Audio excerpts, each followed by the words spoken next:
is about a teenager who faces many difficulties. It talks about the problems that come with growing up. The author felt really awkward during his first year of high school. He had been the best in his junior high class and had a lot of respect. But in high school, he felt strange starting over as a freshman. His new school was twice as big as his old one. To make things worse, his closest friends went to a different high school. This made him feel very isolated. He missed his old teachers a lot, so he would go back to visit them. They told him to get involved in school activities so he could meet new people. They also told him that he would eventually adjust and probably love his new school even more than his old one. They made him promise to still visit them when that happened. He understood why they were saying these things, but he still found some comfort in it. One Sunday afternoon, not long after he started high school, the author was sitting at his dining room table doing homework. It was a cold and windy fall day, and they had a fire going in their fireplace.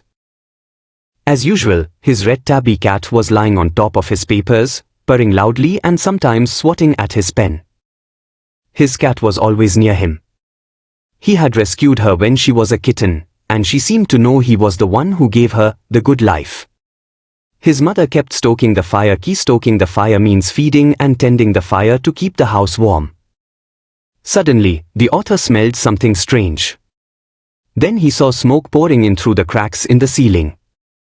The smoke quickly filled the room, making it hard to see. They had to grope. Grope means to feel about or search blindly for something. Their way to the front door and ran out into the front yard. By the time they were outside, the whole roof was covered in flames, and the fire was spreading fast. The author ran to the neighbors to call the fire department. While he was doing that, he watched his mother run back into the house. His mother came out carrying a small metal box full of important documents. She dropped the box on the lawn and, looking crazed, ran back into the house.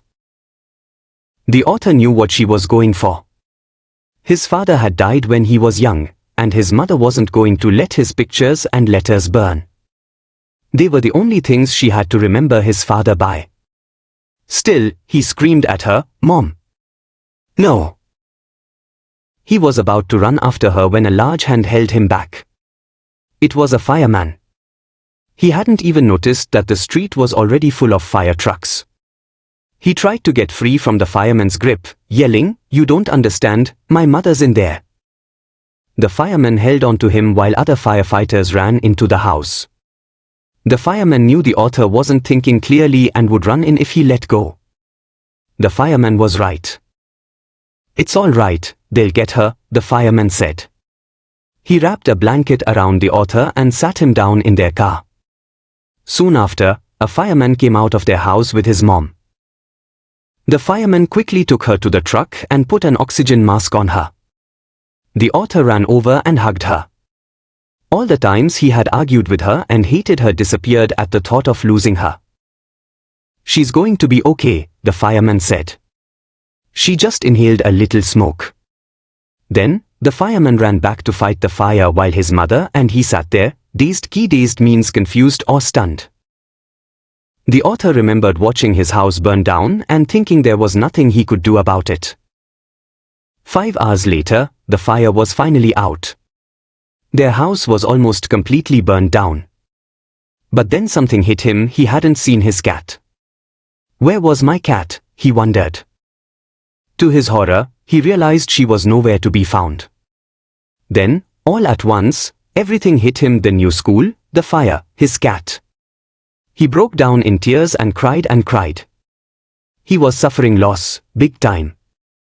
The firemen wouldn't let them go back into the house that night because it was still too dangerous. Dead or alive, he couldn't imagine leaving without knowing about his cat. Regardless, he had to go. They got into the car with just the clothes they were wearing and a few of the firemen's blankets. They went to his grandparents' house to spend the night. The next day, Monday, he went to school. When the fire started, he was still wearing the dress he had worn to church that morning, but he had no shoes. He had kicked them off when he was doing his homework. They became another casualty. Key casualty means a person or thing injured, lost, or destroyed in an accident of the fire. So, he had to borrow some tennis shoes from his aunt. He wondered why he couldn't just stay home from school. His mother wouldn't allow it, but he was totally embarrassed by everything. The clothes he was wearing looked weird, he had no books or homework, and his backpack was gone. He had his life in that backpack. The more he tried to fit in, the worse it got. He thought, was I destined to be an outcast? Key outcast means a person who has been rejected by society or a social group, and a geek. Key geek means a person who is overly intellectual or socially awkward. All my life. That's what it felt like. He didn't want to grow up, change, or handle life if it was going to be this way. He just wanted to curl up and die.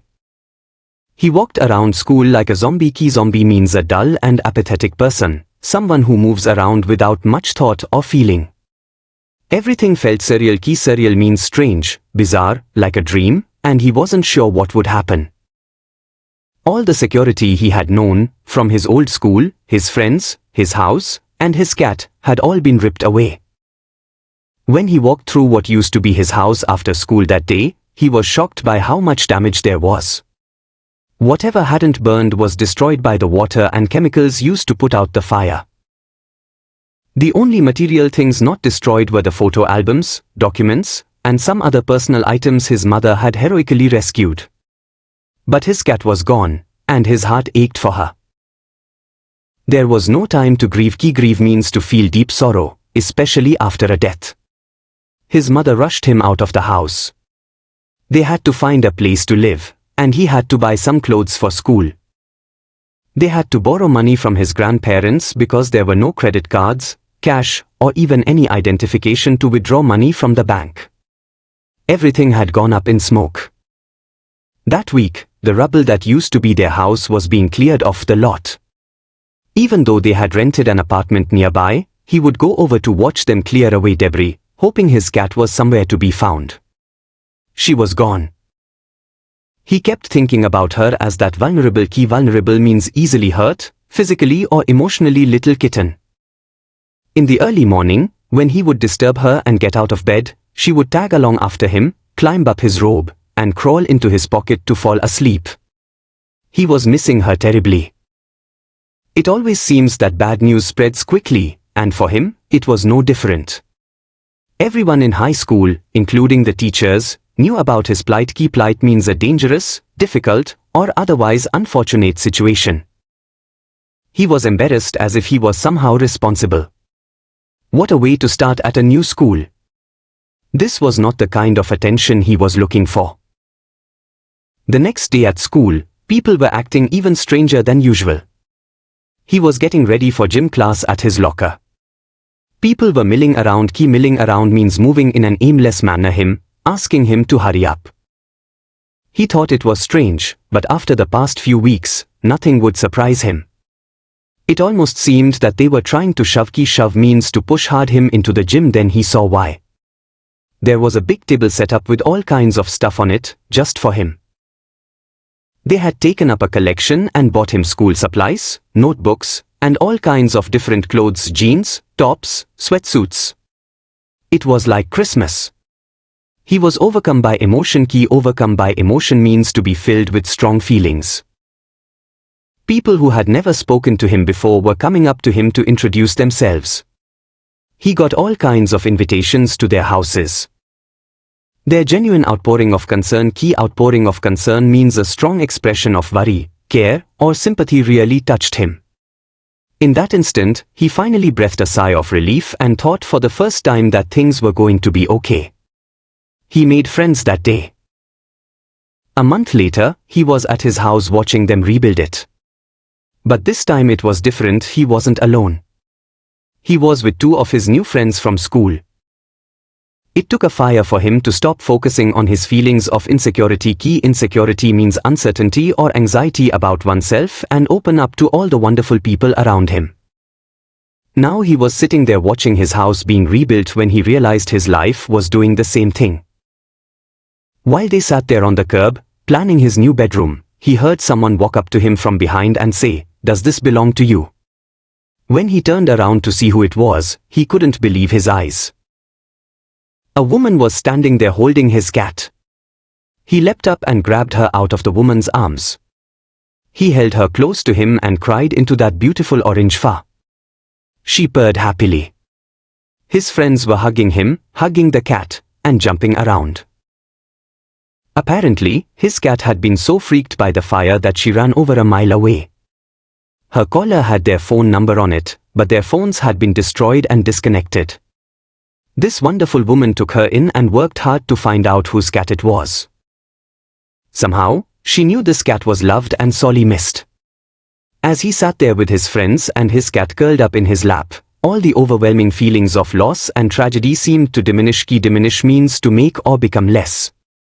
He felt gratitude. Gratitude means the quality of being thankful for his life, his new friends, the kindness of a stranger, and the loud purr of his beloved cat. His cat was back, and so was he. This means that he was back to feeling happy and like himself again, just as his cat had returned to him.